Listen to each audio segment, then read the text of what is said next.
Hey, everybody, welcome to this episode of Thinking Christian. I'm joined by Nate today, and we're going to be discussing an interesting topic that actually I listened to a conversation between Jordan Peterson and Sam Harris on the Jordan Peterson podcast this week. Nate listened to it as well, and they were talking about the bad things that the internet is doing to our brains. And so we're going to dive into that topic. If you've listened to the podcast before, these are topics, faith and technology that we address an awful lot. And so this seemed like a good one, and they had a really rich conversation, and I think Nate and I are going to as well. So, Yeah. Nate, welcome back, brother. How you doing? Yeah, good man. Excited to talk about this. It's definitely something that's been on my mind. I was mentioning before we started, we talked about this at Skate Ministry not too long ago, and I think it's moving at such a rapid rate. People don't even know probably how vast this is or how much, the scope of this is. So I think it'll be good to unpack it for our listeners. I mean, tell a little bit because you are working with younger people than I generally do.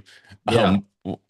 What do you see? When you're interacting with them, when you're talking with them, what do your interactions look like? How do they think about this stuff? Yeah, I think before things started rapidly changing, like here lately, like we're talking about now, I think even several years ago when I was leading skate ministry, I would talk to kids and be like, understand you might look at someone you follow and love, but you're seeing just their highlights. Like you're not really seeing the whole grand scheme of their life. Like, so don't compare your life. It's easy to do that, especially in skateboarding or anything you're achieving to be. You're looking at somebody's highlight reel. And so that's one thing that I've always just tried to get kids to understand. Don't, what's that quote about comparison's the thief of joy? Sure, You're yeah, yeah. always going to be comparing yourself to other people. So I've always kind of tried to instill that in people, my kids, when I'm talking to younger adults or whatever. But I think now it's more and more accepted to literally just like even you'll see kids at a stoplight and they got 2 seconds. They have to check their phone. It's like this impulse. And so that's what we were talking about at Skate Ministry a couple weeks ago about like, when you get the alert from TikTok or Instagram, like it's time to take a break.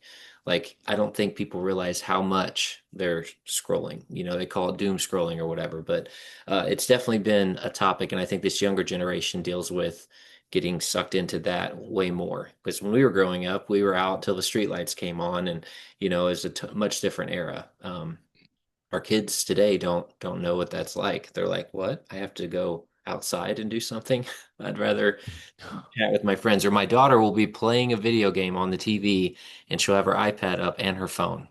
And I'm like, that gives me anxiety just looking at it. Like, but kids are just used to juggling so many different things. It's such a different. Trying to explain that to them, they think it's normal. So, I mean, I've never had on any of the platforms I'm on, and I'm not on TikTok, but just to clarify what you said, there's an alert that comes up if you scroll long enough. TikTok has built in an alert that says, "Hey, it's time to do something else," Yeah. and you're supposed to. Does it actually stop people from scrolling TikTok, or can you Uh, scroll right past it? you can hit ignore, or you can take the criticism and be like, okay, I've been on here for quite a while, obviously. I So at mean, the very least, it might break the cycle, but yeah. really, it's a pretty minimalistic safeguard that's built in. Yeah, well, it's funny. There's probably 22, 23 people sitting outside the skate park there having pizza, and we're about to do Bible study. And then he opens with that, kind of starts talking about it, and he asks, and I was like thinking, I've never seen that. He's like, by a show of hands, how many of you guys have seen that? And my son's sitting next to me, and he's like, I see that every day. And I'm like, oh my gosh, like I've never seen it. I don't know what the time frame is, but I've never seen it. I'm not on TikTok, but I mean, most of the kids were like, "Oh yeah," and they all kind of laughed, and I was like, "Wow, I didn't even know that." I've seen the apps now that they have where, this guy can't use his phone until he does X number of push-ups, which Mhm. I kind of think is sort of cool. But at the same time, you're like, where have we come as a society that we need To we earn it. need this prompt, right? Right. It's kind of crazy. Well, that's cool, man. Because I think sometimes I'm a little out of touch as how significant. I can read the statistics, and Jonathan Haidt's work's been really helpful. And I try to keep up on research and looking at some of these different things that people talk about with regard to social media. But my kids, we've kept them off it. So I don't even really experience it at home. My daughters are still at that age. Apple has the family sharing thing, and so even if they want to put an app on their phone for school, it has to be approved by us. So Right. they don't. We know they don't have TikTok. We know. We've given them. They've got Instagram, but we gave them Instagram. Maybe a year and a half ago, something like that. And it was because they were playing lacrosse and they were starting to get recruited. And so having a profile is important and those kind of things. But I mean, they don't have, I can look at their profiles. They don't have followers. They don't follow anybody. Like they don't use it. And so in some ways, I think not that I think we did anything particularly right. But I think the way we handled it, it means that I don't have a good sense of what's going on there. You Hmm. know, it also helps that my daughters, particularly, are active. I mean, they don't really have a lot of time to sit and scroll. Right. And whenever they do, whenever they are sitting there, watching a show or playing a game or whatever it is, it's kind of like, well, they've had a full day of gymnastics or lacrosse or whatever. It's like, take your downtime if you need it. But it's interesting to hear your take on it because I just like I said, sometimes I feel kind of out of touch with what this is actually doing, and there's only so much you can glean from reading papers, Right. you know, listening to conversations like Harris and Peterson. Totally. Yeah, I mean, I thought it was really interesting the conversation with Harris and Peterson. I don't know what you took from it, but maybe if you have something, let's start there. Did you have anything in particular that like while they were having their conversation that you resonated with most, Nate? Well, I just thought it was interesting because he has a brilliant mind, obviously, and sometimes he goes right over my head. But I was like, he's obviously concerned about this, and if he's concerned about it, I'm like, we definitely should be, because I think he's one of the brilliant minds of our time or whatever. And so yeah, I mean, I agreed with almost everything that I heard from him, but it made me just think like, man, I have to make sure I have a safeguard on my phone where I set like a 2 hour window just because, I never sit for even 20 minutes, but when it's 2 minutes here, 3 minutes there, it all adds up. And then once you start paying attention to that, and realizing it's like, oh man, a lot of it's for work, but I'm like, I'm on there a lot more. So since I've done that, it's so much better. I feel like I have more clarity of thought. And they kind of mentioned that just like you kind of get sucked into this cog of like, and it's like, oh shoot, I just lost 45 minutes or whatever. Yeah. So but I'm trying to think. There wasn't like a big point that stood out to me. I just thought it was really interesting. So I'll say I had a couple of things that while I was listening, I was a little surprised by, I guess. Maybe I shouldn't have been, but having them highlight it was just sort of revealing. So Hmm. at one point in the conversation, they were talking about the use of clips of them and or images to promote products and endorse products that Hmm. they'd never even heard of. Right. That was kind of freaky. It's so weird. I mean, you'd think that that would be completely out of bounds and that people wouldn't be able to do that. And yet here it is. There's no real way for them to stop it. I assume they do something, maybe. But if you just think through the expense of that, right, these two guys seem to be doing rather well. Hmm. But still, this is an added expense and an added layer of expense. It's almost like, security from paparazzi that celebrities have to get. So, yeah, they have tons of money, but then they also have a lot of different expenses than most of us do. And it just struck me that number one, this is just something that they're having to deal with and that probably more popular people are having to deal with Oh yeah. of people sort of grabbing their image, grabbing some clip and encouraging people then toward a product. And then number two, what I thought was so much of this is just phony. Right. Like And how how do you much of this are we seeing that isn't real, right?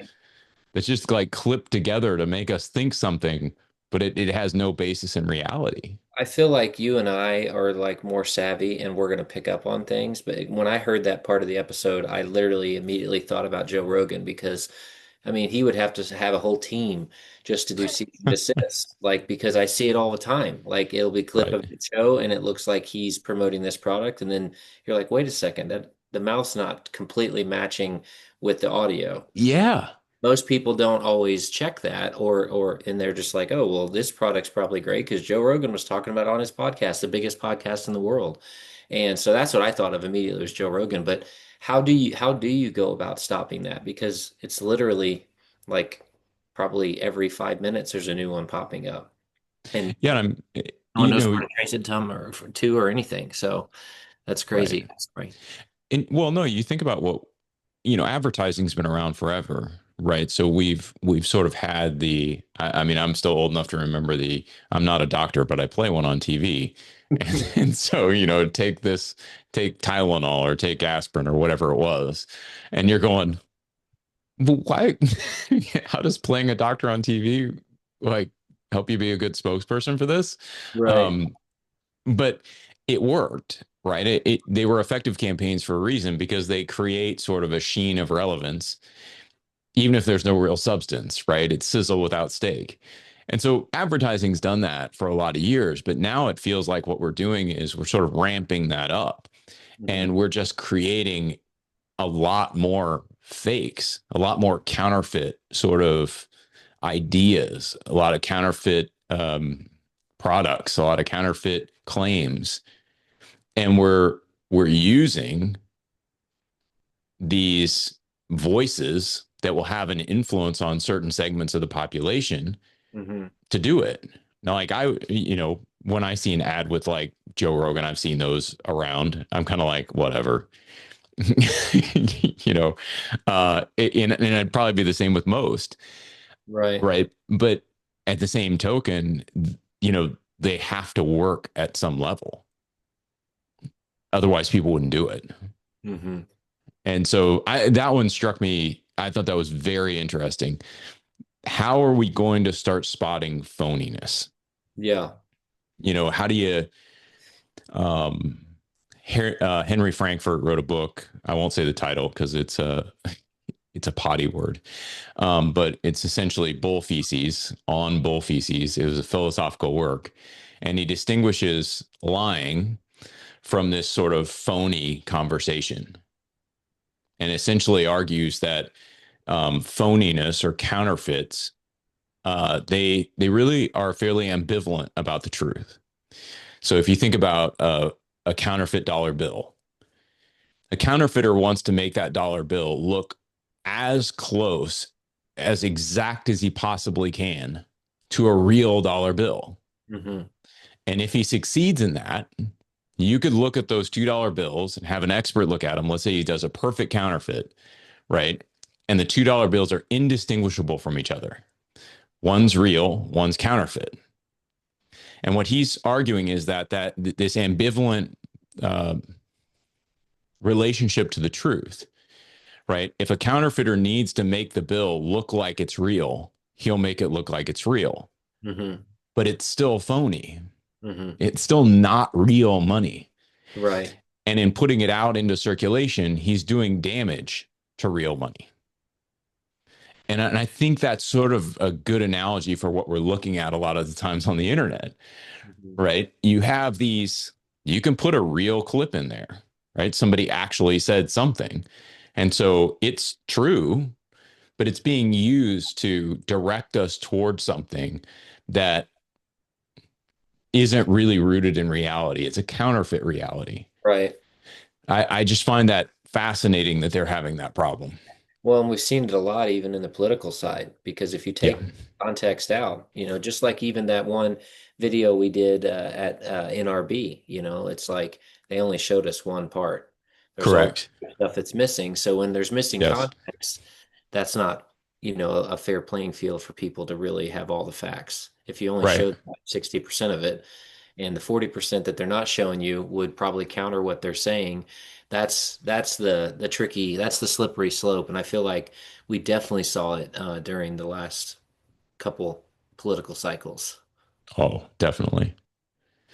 Well, I think the other thing that I saw there that I heard in the episode that I found fascinating was this sort of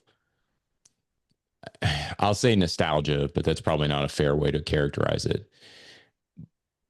There's a recognition that the loss of institutions is a bad thing. And so we were talking ahead of the episode, and you think back to what we used to have. We used to have broadcast television, which had a finite amount of space and time. Right? There were Mhm. only so many hours of the week you can actually show programming. You had newspapers, right, that have finite amount of space. Right, your newspaper is going to be a certain length, and so stories, you can't have infinite numbers of stories being put in that newspaper. Right. You have to pick and choose. Publishers, there's a finite amount of money. You can't spend time doing every manuscript that comes in. And so you're making choices. And when we, as consumers of that information, are getting what's been chosen to be released, we have no idea what's been left out. Right. And so we're trusting those institutions to pick for us which stories are most relevant. That requires a lot of trust, and it requires, I think, to some degree, a general consensus about what is important, what counts as news, what counts as good research, what counts as, XYZ, right? Good programming. Right. Now we're in this situation where literally anything can be pushed out. Hmm. And we have to exercise a lot of individual discernment to do two things. One, to decide what we're going to put out, right? I mean, we've had not very many. We've had a few episodes where I have opted not to release them. Hmm. We've recorded them, we've had the interviews, and it's like, nope, that one's not going to make it out. And for a Right. whole host of reasons, right? But then on the other side, we also have to individually discern what we're taking in. Right. We haven't, but I don't think we've really exercised those muscles for most of our lives. Hmm. We've gotten good at deciding between a small set of content, right? Do I want to watch the news on channel 4 or channel 5 or CNN or whatever, Hmm. right? Do I want to watch, regional or local or global news, right? If there's conflicting time schedules or whatever. But as we've been able to sort of consume all of this content, it doesn't feel like we have the muscles to do that right now. And Yeah. they talked an awful lot about that. No, I totally agree. Yeah. I mean, it's weird. We almost were just like accustomed to like, no, this is what we got. This is our options. I think of it like when you travel to like a small town and you don't stay in the nicest hotel. Usually the TV options are going to be limited. And you're like, I Yeah, have to watch, but where in your life do you have that nowadays? Now you have all these options at your fingertips, whether it's your phone, your TV, your computer. that's Uh, right. you have infinite options. Whereas, even when we were kids having to turn the dial, I remember we Yeah, only had that many channels. right. Uh, it is definitely a different playing field, and I think social media changes everything. But then another example of this, James, is when they did that big White House release, like I think it was the Epstein files, they had actual influencers there that have no business probably being there, breaking this Right. news or releasing this stuff.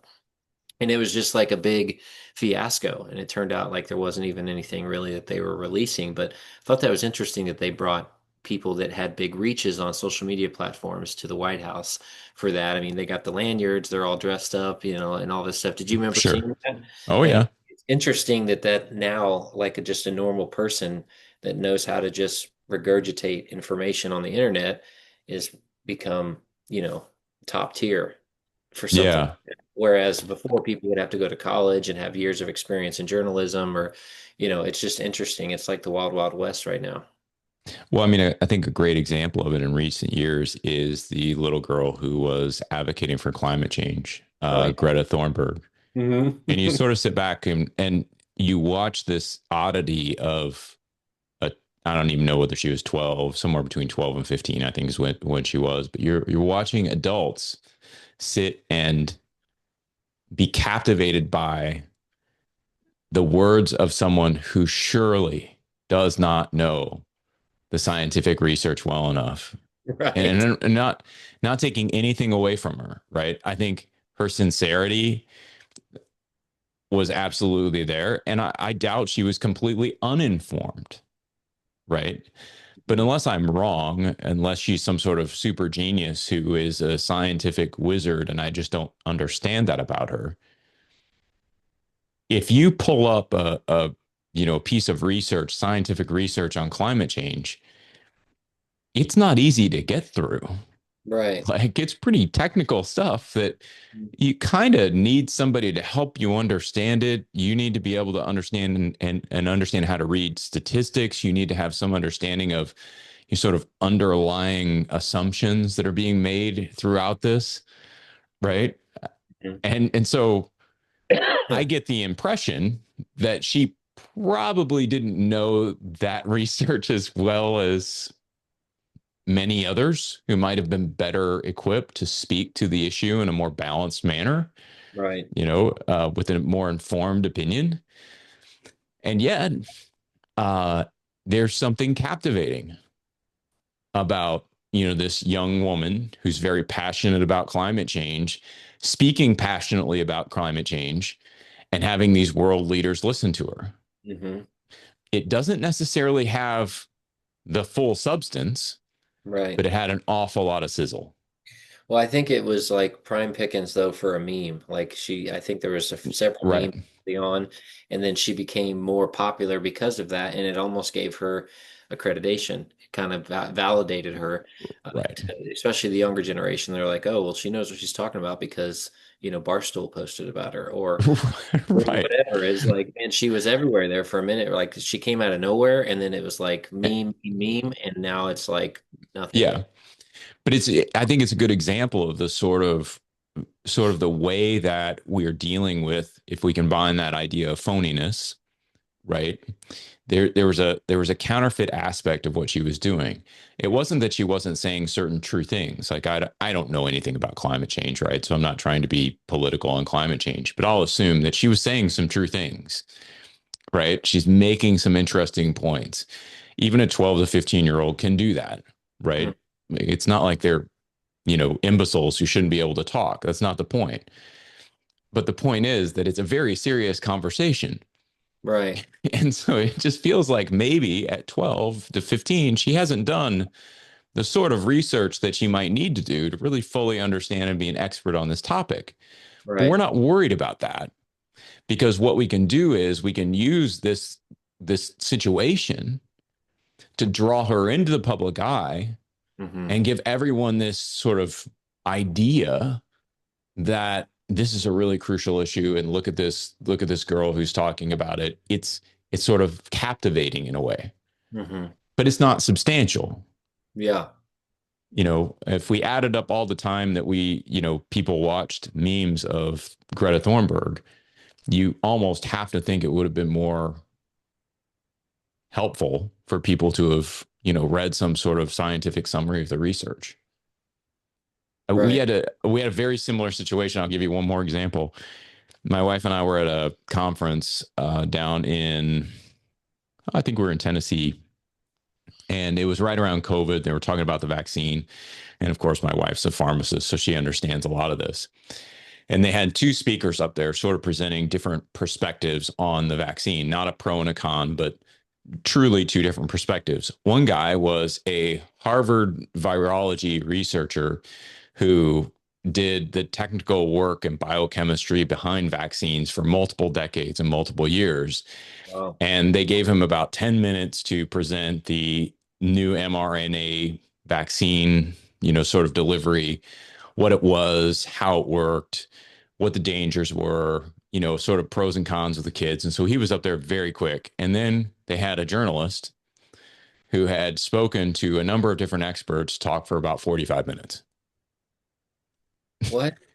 And I was like, Reversed. I'd like more of the guy who Yeah. actually knows. And he wasn't telling a story necessarily, right? Like he was talking the science of it His and research. going deeper than I'd ever gone before.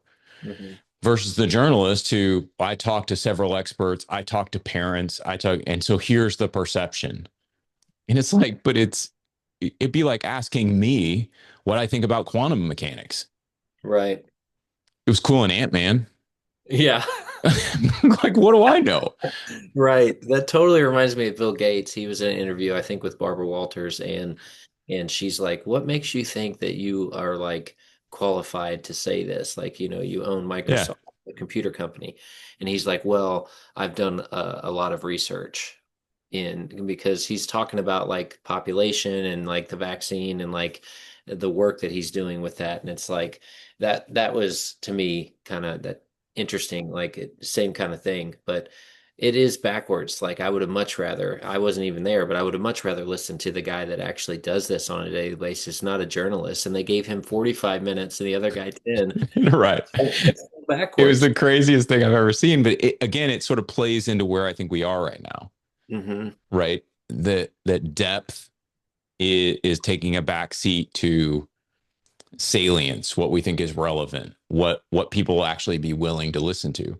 And there's part of that where I'm not suggesting that everybody should be a science nerd. And, there are scientific lectures I would never want to sit through, right? There Right. does have to be some translatability to people who don't have the expertise. And so there has to be a bridge that, you're not, we don't sit here and do Hebrew exegesis on the program, for instance, right? Like that would be really boring. Yeah.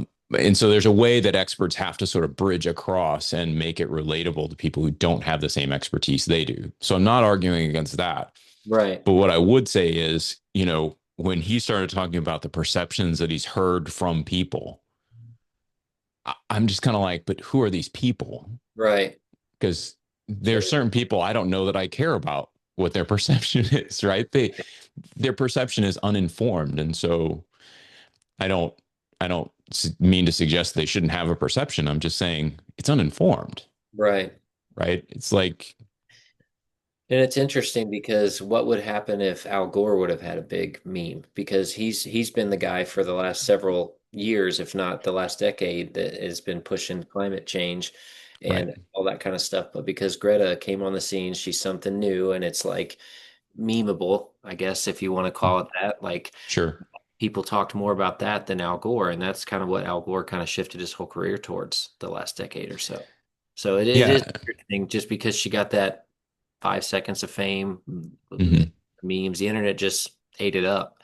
Uh, I think Al Gore right. probably knew way more about it than she did, though.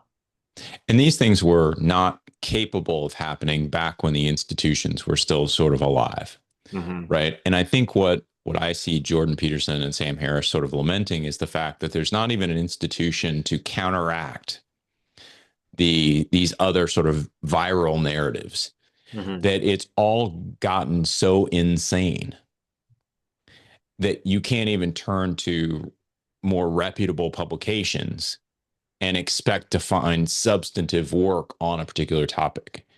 Like the place where you can actually find good data and good answers and helpful research is getting smaller and smaller and smaller and smaller. Hmm.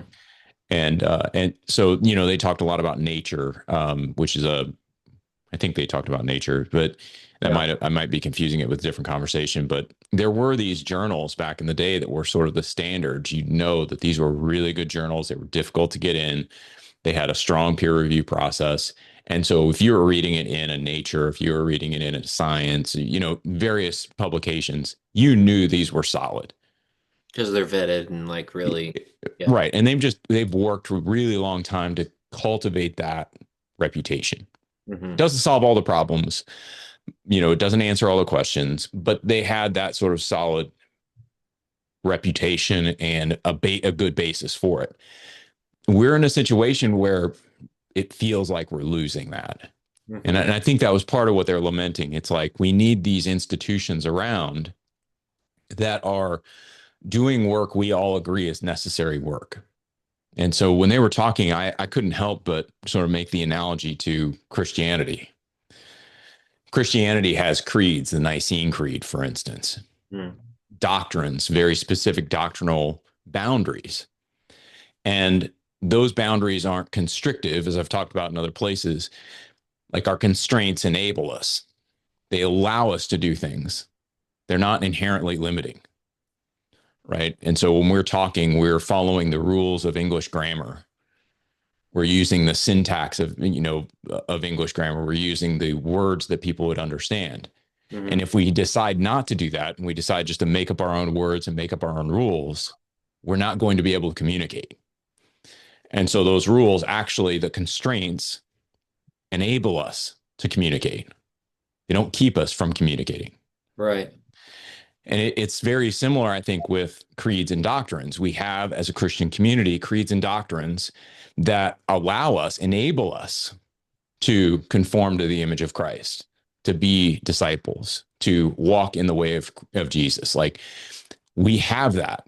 Hmm. And so if we stay within those boundaries, we're enabled to do that. When we step outside those boundaries, we get ourselves into trouble. We can no longer do what we're supposed to be doing. Right. And so as they're talking about, hey, sort of lamenting the loss of these institutions, it just strikes me that what they're really saying is what we need are some appropriate constraints that we can all sort of sit down and say, yeah, this is what constitutes good research. This is what constitutes good journalism. This is what constitutes, good programming. Right. And we sort of all agree on that. And now we play within those boundaries. We play that game Hmm. within those rules. So it doesn't devolve into chaos. Yeah. So there's a standard.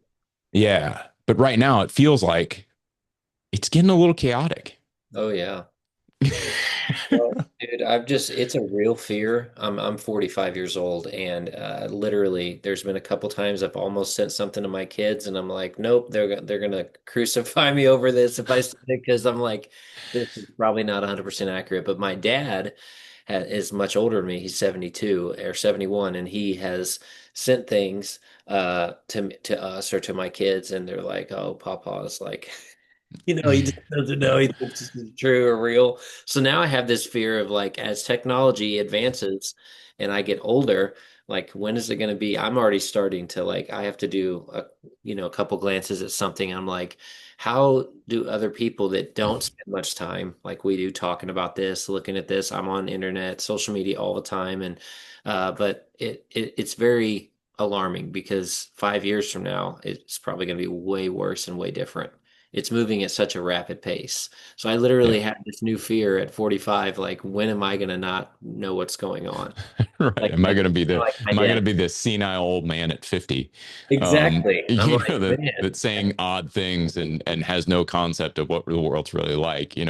right. I totally get that, Nate. I mean, I think where we're headed, and part of what I would say I sort of took away from the discussion with Peterson and Harris is that has to start happening, the sort of institutionalizing that they're talking about, the creation of boundaries and uh, constraints of how we think about not only the content that we consume, but how we might go about consuming content. I actually think that has to happen on a micro level. It needs to happen on an individual level. It needs to happen on a familial level. It needs Hmm. to happen in an ecclesial level, let's say. And as we do that, as we start to sort of help one another, help ourselves and help one another discern what we should or shouldn't be listening to. How should we think about the content that we do listen to? How do we evaluate it? How do we get past the phoniness to a reality and a substance? Hmm. I think if we can't do that individually, familially, communally, right, it's probably not going to help to have some sort of institutional structure up here just randomly created to police what's on the internet. I Right. mean, I always thought it was sort of comical when, we've had these debates. Should Facebook act like any other publisher? Should they be held accountable for deciding what content goes on and what content goes off? Hmm. And my thinking is, oh man, I don't want Facebook deciding those questions. These are not the sort of people. Great, you built a tech platform. Congrats. I'm not sure I understand, and this is out of ignorance. Do the people at Facebook have the moral scruples to call balls and strikes? Hmm. Are they working with the same strike zone that we would be working with? And so, I think we have to ask those questions because it can't just be, let's create some controls. No, no, no, no, no. Right. It's about setting the right controls, the right constraints. so that we're not flooded with ridiculous information, but also so that we're not being intentionally manipulated, right? Because certain information is left out and certain information is put in. Right. And I think it's worse being a big movie buff because I've seen so many movies in the set in the future. And Yeah. if I used to think, oh, it's all fiction, there's no way not anything like that could happen. But now I'm starting to think some of this stuff could happen someday, or it could happen soon. And But it's the wild wild west out there, like we're saying. There's no real boundaries. We were talking before about North Korea and the differences in their culture and ours. Like yeah. have an abundance of freedom, unlike most places. I mean, especially if you compare it to something like North Korea. But uh, we also have to recognize this as a real threat and a real danger. Like if we don't, I'm glad people like that are really brilliant are having these kind of conversations because it's going to be a problem sooner than later, for sure. Yeah, I think there has to be something we probably need to start thinking in terms of sufficient constraints, is the way I would put it.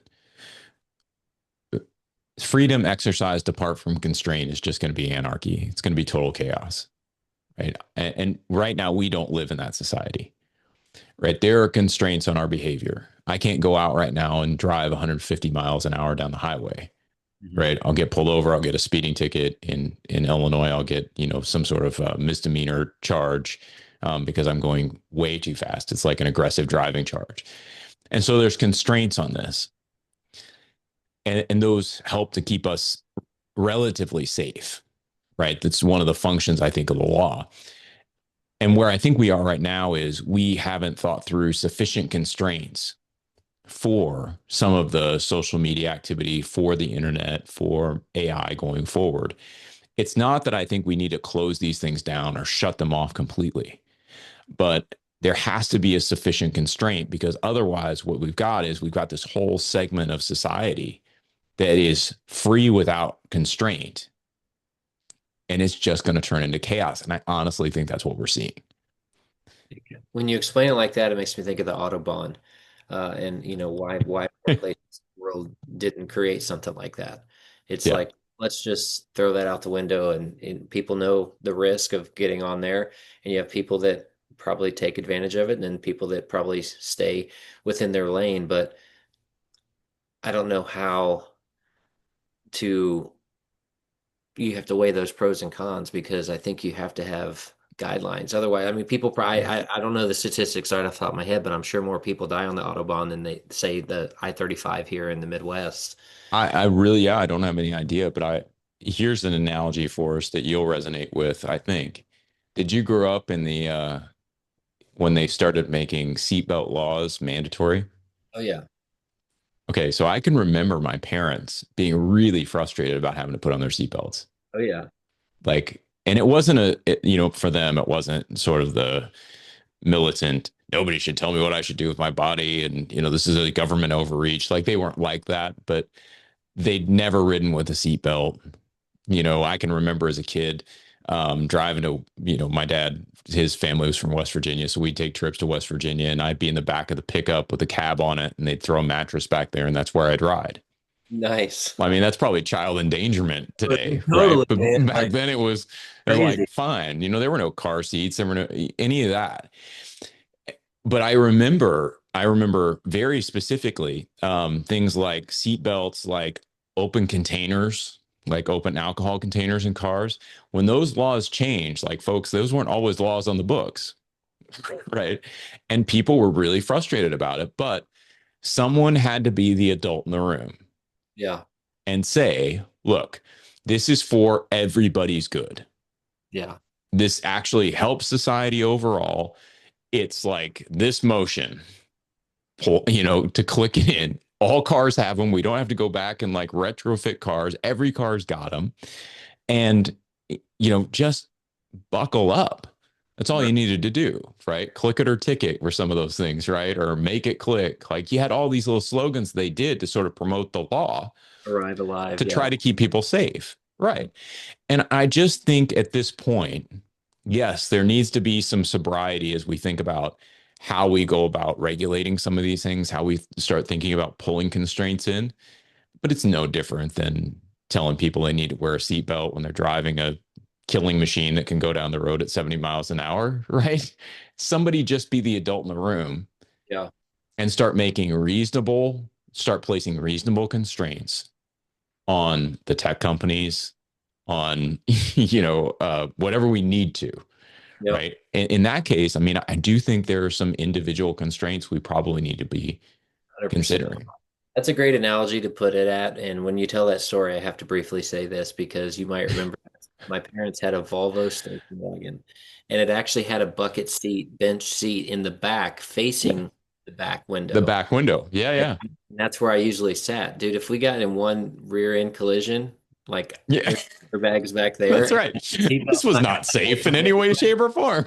So I think it just speaks to the human nature of like we don't know what we don't know. Back then, they thought, "Oh, this is fine," because they didn't have the research, they didn't have the internet, they didn't, just Yeah. didn't know. Just like, uh, you know, look at the cavemen or whatever, what they used to do. We always progress and we move forward, but this is a scary, maybe one of the scarier topics for us in our generation, especially us, because we've lived before and after the internet. Like we know both Yeah. parts. So I think this is maybe one of the more scary ones because it's more unknown than just like traffic laws or what seatbelt can save us or help us or whatever. I think I agree with you. I think it's scarier, but I think it's scarier because we don't have those sufficient constraints. So if Right. we think of it's sort of a negative comparison, but if we think about the internet and social media like a mob, right? A mob is essentially a moment in time where as a collective, a group of individuals, right, throws all constraints out the window. Hmm. Right? So all of a sudden they can burn things, graffiti things, throw rocks at people, right? It's sort of a de-evolution of any constraint. There's no constraints on that mob whatsoever until it can obviously be dispersed. Hmm. And I think part of what we're really struggling with the internet is there's a mob. And we need to figure out how do we constrain the mob within the how do we pull that back so that people aren't throwing rocks at each other? How do we pull it back so they're not painting graffiti all over people? How do we pull it back so that they're not there's different activities, but we see bad things going on the internet, things that we would not tolerate in a physical society, in a Right. physical interaction. And so in reality, I think there are probably mechanisms we can use to fix this. Somebody's just got to go in there and actually fix it. And so that's sort of my 2 cents on it. I just think I don't want to eliminate it. I don't want it to be gone. I think the tools are actually really helpful in a lot of ways, but I think that we have yet to figure out how to sufficiently constrain them so that they enable us to do what they have the promise to allow us to do Hmm. versus sort of creating a de-evolution effect, right? Devolving into our baser instincts Right. where chaos sort of reigns. And so I think, overall, the internet and social media, there's good and bad, right? It's not like I want to paint this as the darkest picture possible, but I just don't, we're focusing on some of the negatives right now. But I think that we do need to tend to those negatives. We can't just assume that those negatives are sort of negligible and we don't need to think about them. We don't need to address them. Or that they're going to go away. I'm glad they're having, like I said, I'm glad we're having this conversation. I'm glad people like Jordan Peterson and Harris are having these conversations because I think it's only going to get worse Worse. and it's going to be more of a need for it as we move towards that. I think about big companies I've worked with in the past, we would have to do like yearly or quarterly, like security briefing kind of training, like Yeah. understand because when you have access to your email, it could be someone could hack into your email and get access to the whole server or whatever. Right. So you have to like recognize phishing and stuff. And I feel like it's in 25 years, every time I've done it, it's all the same kind of stuff, but Yeah. people have to be reminded of that by human nature. We're like easily manipulated. Not all of us, but I mean some of us. Like you can Yeah.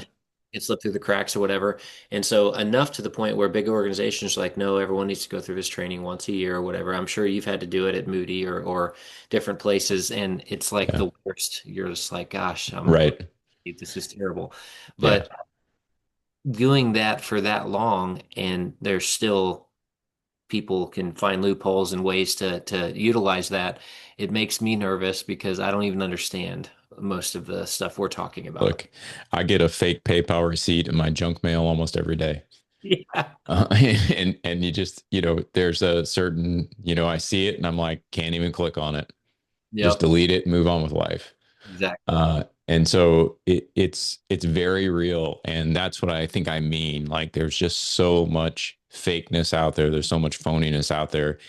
And there needs to be some sense individually where we take responsibility for that. So we're sufficiently informed that we can avoid some of those things.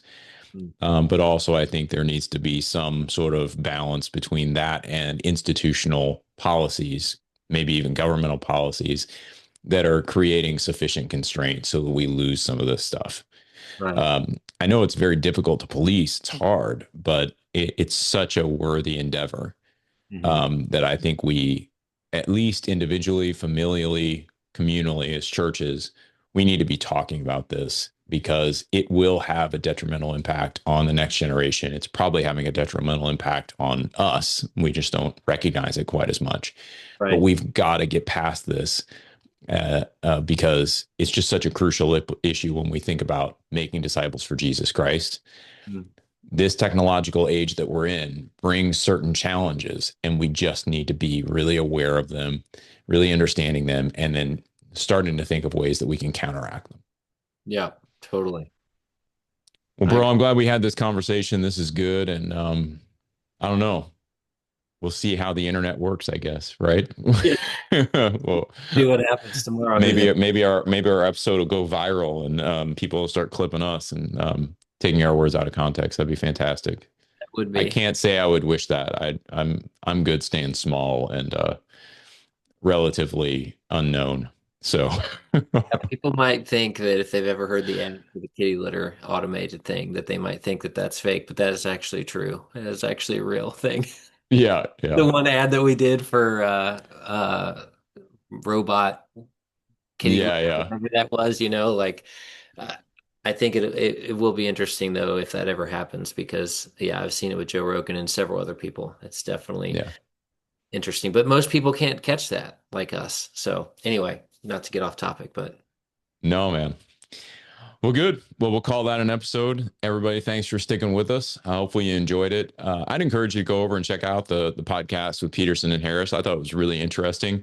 And of course, we've got tons of resources on usefultogod.com that are related to AI and various things. You can go back and listen to some of the Thinking Christian episodes on AI. We just had a conversation about AI and the apocalypse. I've been digging into AI for a really long time and yeah. social media and all that kind of fun stuff. So yeah, check out the other episodes of Thinking Christian. You go to thinkingchristianpodcast.com. Feel free to subscribe to our YouTube channel if you're watching on YouTube or hit the subscribe button on our podcast. And that really helps us out. So take care, everybody, and we'll catch you on the next episode of Thinking Christian.